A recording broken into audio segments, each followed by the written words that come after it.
président de l'Assemblée nationale du Burkina, désormais président de l'UPCI, l'Union parlementaire des pays membres de la coopération islamique. C'est la 15e conférence de l'Union qui a consacré cela. Alassane Balaza Condé place son mandat sous le signe de la solidarité entre membres de l'UPCI. Nouveau look pour les tickets de péage au Burkina Faso, nouveau visage, nouvelle couleur. Ils seront en vente dès le 1er février. Le Fonds spécial routier l'a annoncé ce matin lors d'une conférence de presse à Ouagadougou. Une plateforme numérique pour améliorer la gestion des activités académiques. Avec Okapi, l'université Joseph Kizerbo veut mettre fin aux désagréments qui mettent à mal le bon fonctionnement de ses services. Merci de votre fidélité à BF1. Bonsoir et bienvenue à cette session d'information. Les lampions de la 15e session de la conférence de l'UPCI se sont éteints ce jeudi 30 janvier à Ouagadougou après 4 jours de travaux. L'une des principales choses à retenir de cette réunion est la désignation de Alassane Balaza Condé comme président de l'UPCI. Un mandat d'une année que le président de l'Assemblée nationale du Burkina place sous le signe de la solidarité entre membres de l'Union afin de relever les défis, notamment de la lutte contre le terrorisme et de la prise en compte des aspirations des peuples des différents États. Kwame Hervé Daba. Environ 500 personnes ont participé au rendez-vous de Ouagadougou. Pour cette 15e session de la conférence de l'UPCI, les délégations sont venues de partout. Des pays africains comme l'Algérie ou la Gambie, mais aussi d'un peu plus loin comme la Palestine ou encore l'Arabie Saoudite et l'Iran, les deux pays frères ennemis englués dans la crise du Moyen-Orient.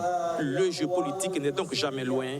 Les discours sont scrutés, des droits de réponse sont demandés, comme ici avec le représentant iranien. Pour éviter toute polémique, le tout nouveau président de l'UPCI est obligé d'appeler tout le monde au calme.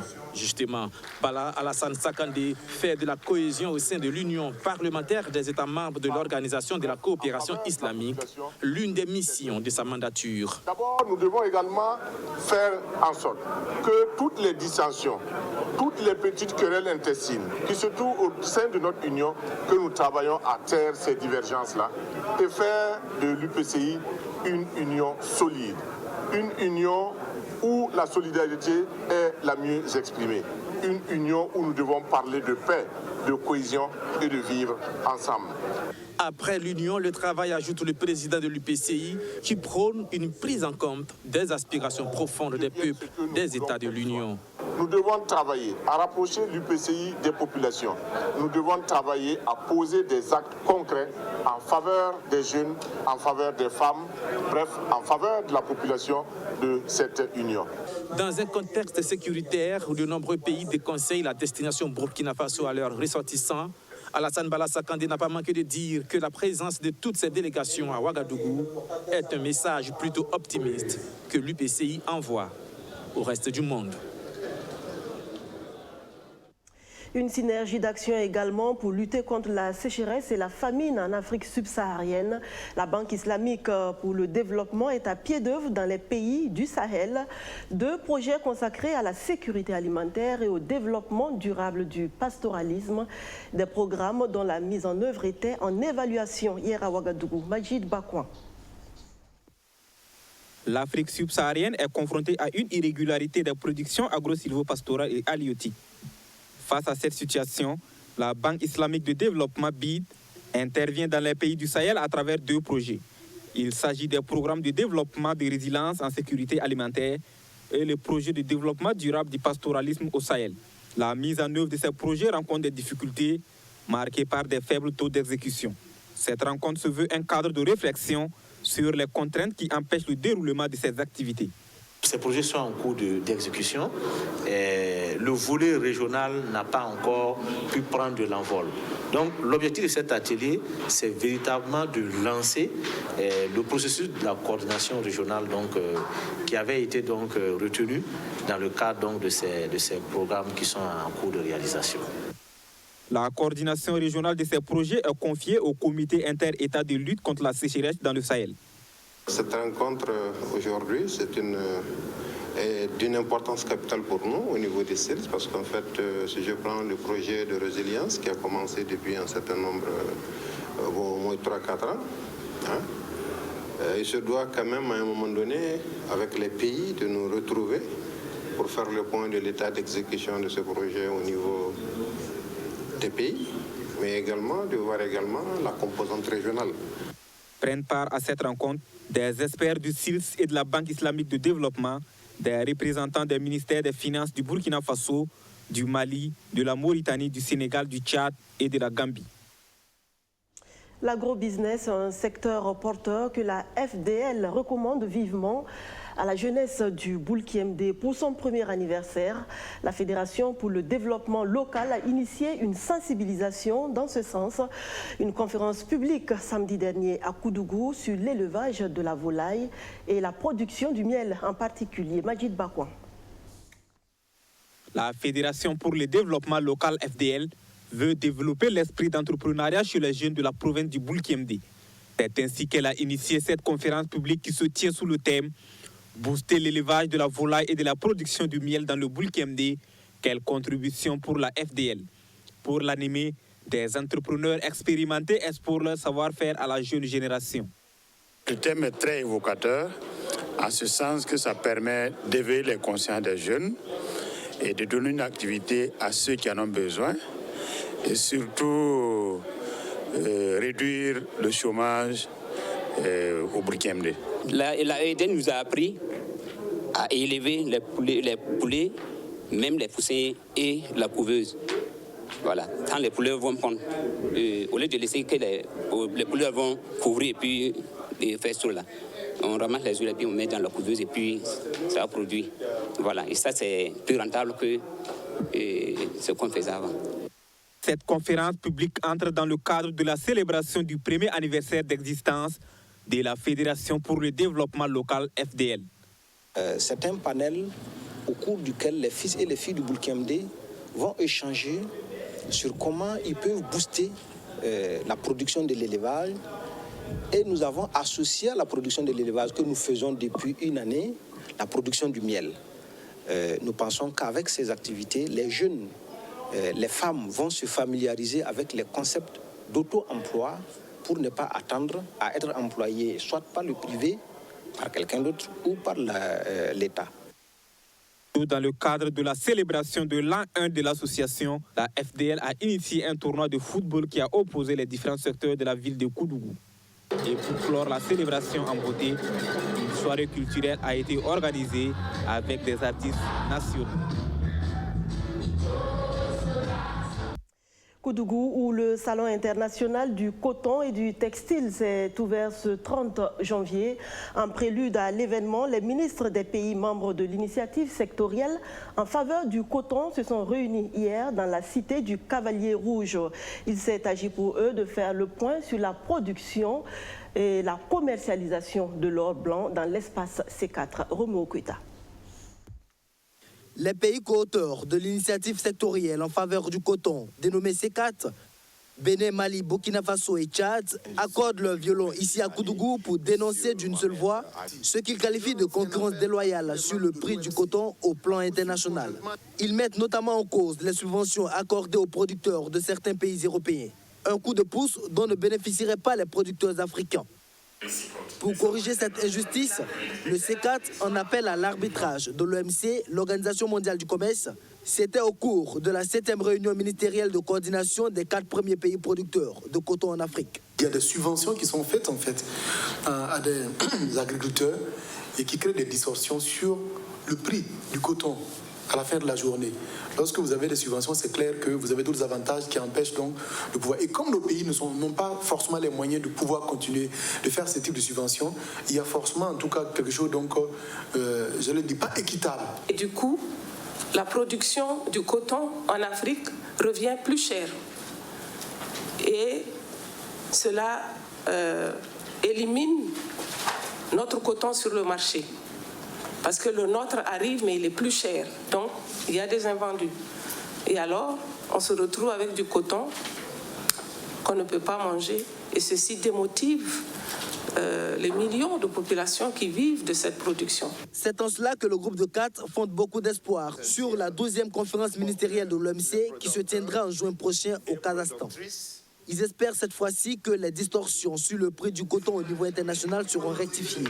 Mais en attendant, les pays africains veulent réussir l'intégration régionale. Il s'agit non seulement de mutualiser les forces dans la promotion des activités de production, de transformation et d'exportation du coton, mais aussi de mettre en œuvre le programme Route du coton relatif au transfert de technologies pour les producteurs de l'or blanc dans les pays les moins avancés.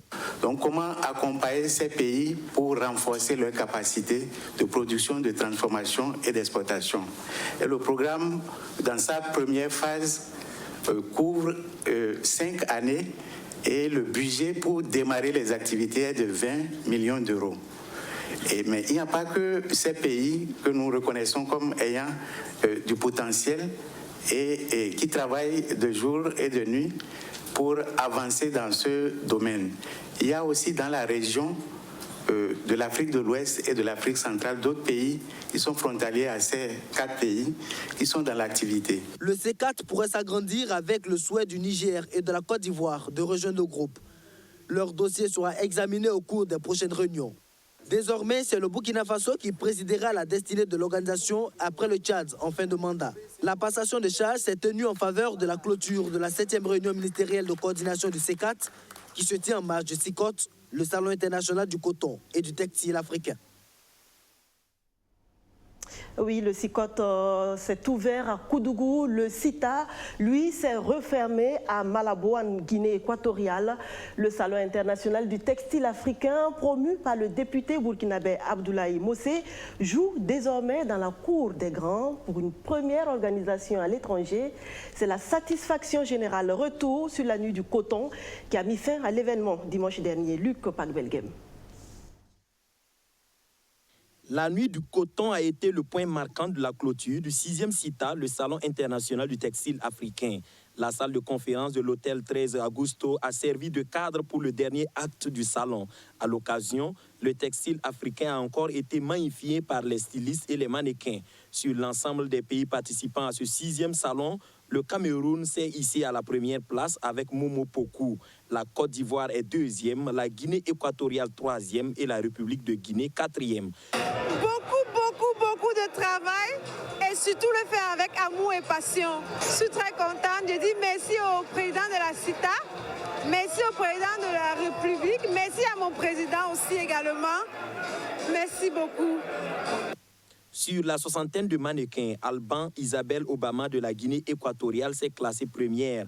Des distinctions honorifiques ont été décernées au président équato-guinéen pour son engagement et son soutien au CITA, au PDG du groupe Ebomaf et à un jeune artiste Souleymane Bangoura de la Guinée-Conakry, dit Soul Banks, pour l'utilisation constante du tissu local guinéen dans toutes ses prestations. C'est les fans qui apprécient. Merci à vous. Ensemble, on l'a fait. Voilà, vive la culture africaine, vive le textile africain. Soyons fiers de ce que nous sommes, soyons fiers de ce que nous avons. On est ensemble. Dans l'ensemble, ce fut une fête réussie selon le comité d'organisation. Nous disons merci. Merci tout simplement parce que ce que nous avons fait, c'est l'Afrique qui gagne. Merci tout simplement parce que ce que nous avons fait aujourd'hui, c'est la culture africaine. Mais au-delà de ça, c'est de faire comment pour qu'au niveau du textile africain, ça soit un textile qui puisse nourrir les fils de l'Afrique, que le textile africain soit un textile qui puisse être une richesse africaine, pas sur les papiers, mais dans les banques également. Les autorités équato-guinéennes ont apprécié la tenue de cet événement culturel et économique dans leur pays. Et si d'autres pays se signalent déjà pour l'organisation de la prochaine édition, la Guinée équatoriale, quant à elle, donne rendez-vous en 2021 pour un CITA plus abouti.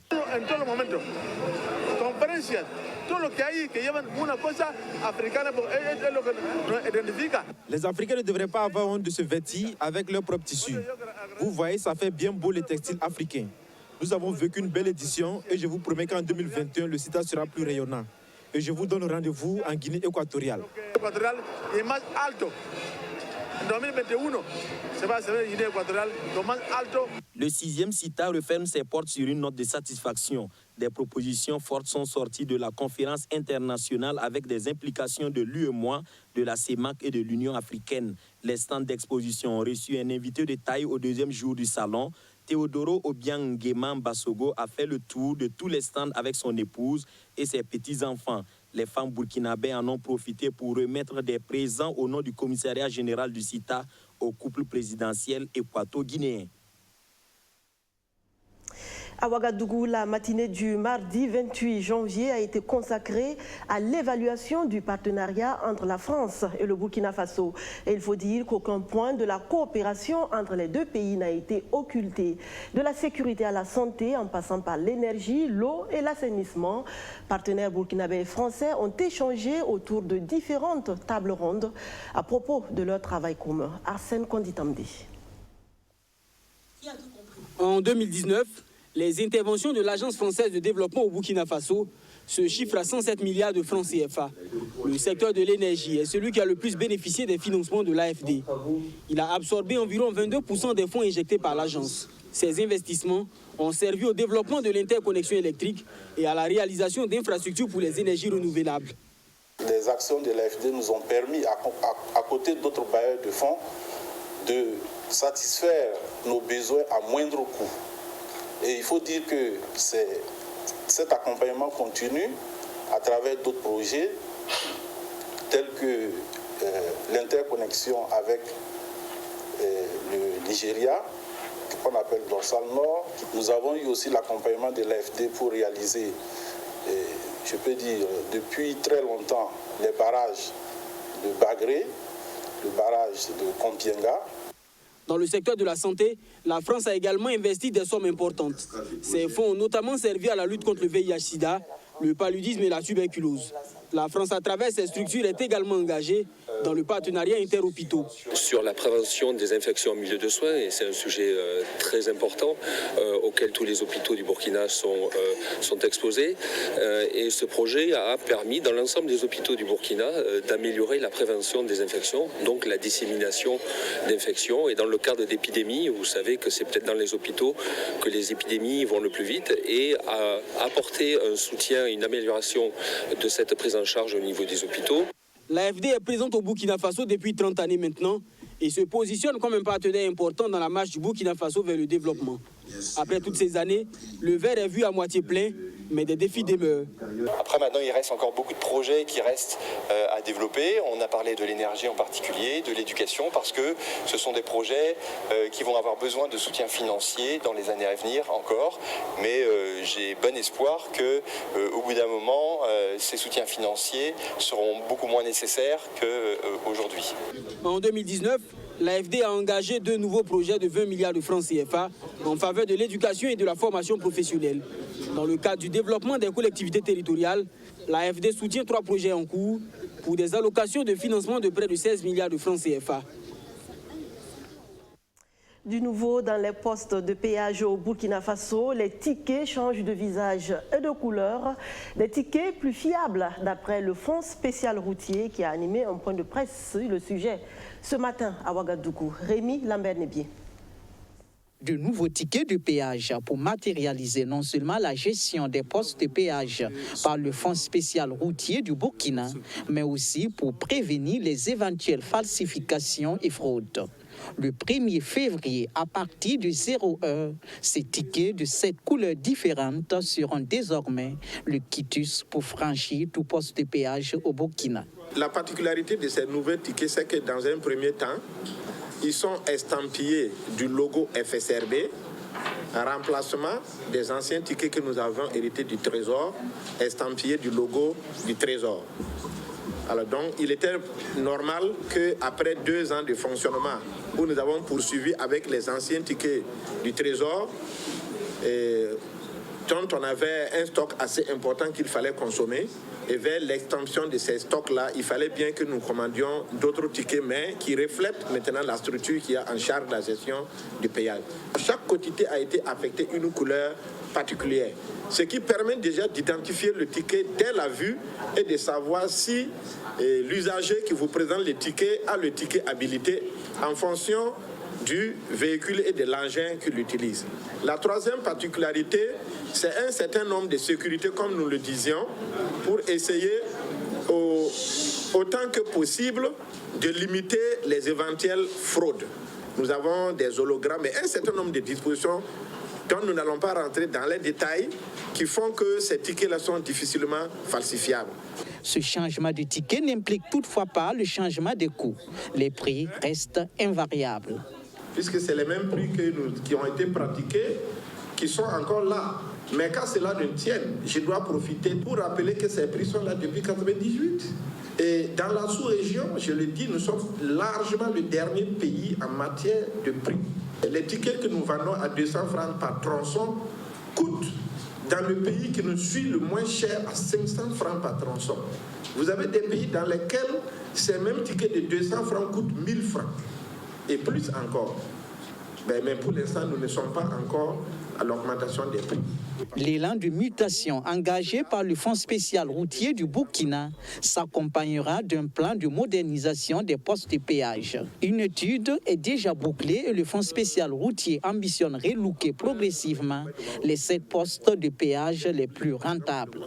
Sur ces 7 postes dont l'étude est terminée, 3 connaîtront une construction au cours de cette année 2020, bien entendu, les 3 postes les plus importants en termes de trafic, mais également de recettes, c'est-à-dire Ouaga sorti Fada, Ouaga sorti Bobo et puis Ouaga sorti Po. En quelques années d'existence, le Fonds spécial routier s'est affirmé comme un instrument de financement majeur dans la construction des infrastructures routières au Burkina Faso. Il contribue pour plus de 50 milliards de francs CFA par an dans le financement des projets routiers. L'université Joseph Kizerbo innove aussi, je vous le disais tantôt, une plateforme numérique vient d'être lancée dans le but d'améliorer les différentes prestations de l'université. Alexis Belemnaba. Trêve de longues files d'attente à l'inscription pour les étudiants des universités de Ouagadougou. Okapi, une plateforme d'inscription en ligne vient de voir le jour. Cette plateforme permet entre autres la gestion des inscriptions, le suivi du parcours des étudiants, le paiement des frais de scolarité par Ecobank Burkina. Ce projet est l'œuvre de l'université Joseph Kizerbo avec l'appui de ses partenaires.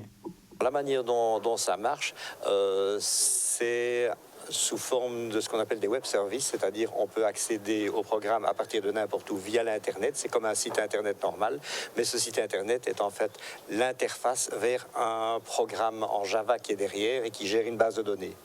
Donc ça, c'est la manière dont ça fonctionne techniquement, mais ça permet effectivement de se connecter à l'application où qu'on soit dans le monde. Du moment qu'on a accès à Internet, on sait se connecter à l'application pour autant qu'on ait un login, un password, etc. Évidemment, tout ça est sécurisé. Pour le ministre en charge de l'enseignement supérieur, cette plateforme d'inscription en ligne permet d'apporter des réponses à certaines récriminations faites au système LMD. Nous pensons que nous sommes fin prêts pour que Joseph Kizerbo donc embarque. Vous avez vu les démonstrations. Effectivement, ça permet de gagner du temps dans plein de domaines. Mais la promesse est faite que d'ici mars, on aura aussi Okapi LMD qui est adapté au système LMD qu'on va adapter à nos universités. Ça nous permettra d'apporter des réponses par rapport à un certain nombre de récriminations qui sont faites par rapport au LMD. Donc c'est de la transparence et de la bonne gouvernance en matière d'actes académiques, mais aussi en matière de gestion des ressources financières. Donc voilà l'innovation que nous apportons pour pouvoir soulager les scolarités, soulager la chaîne financière et soulager surtout les étudiants qui sont les principales victimes de ces queues et de ces rangs interminables au niveau des scolarités et des caisses de l'université. Donc voilà. Le président de l'université rassure que toutes les conditions sont réunies pour faciliter le bon fonctionnement de cette plateforme. Tous les câblages au sein de l'université ont été revus. N'oubliez pas aussi que nous avons eu des partenaires comme Ecobank qui nous ont accompagnés. La RES pour visiter toutes ces connexions à partir de la présidence de l'université, la DSI, la DAOI et les différentes directions du FR et Institut pour pouvoir permettre la bonne fonctionnalité de ce gros outil informatique. Nous ne pensons pas que nous allons avoir des difficultés et nous avons prévu aussi des lignes de crédit pour pouvoir entretenir ce réseau. Et que même il est question de pouvoir trouver un système, une stratégie pour maintenir les informaticiens sur place parce qu'il y a l'outil, il y a la connexion, mais il faut voir les techniciens aussi qu'il faut fidéliser. Le développement de cette plateforme a coûté environ 600 millions de francs CFA. Un site est déjà mis en place pour faciliter l'inscription des étudiants. L'université Joseph Kizerbo compte aujourd'hui plus de 50 000 étudiants. Si la victoire n'est pas pour cette fois, ce sera pour la prochaine. Et si ce n'est pas pour la prochaine, ce sera pour plus tard. Seul est vaincu celui qui renonce. Belle soirée sur BF1. Je vous retrouve demain. Merci.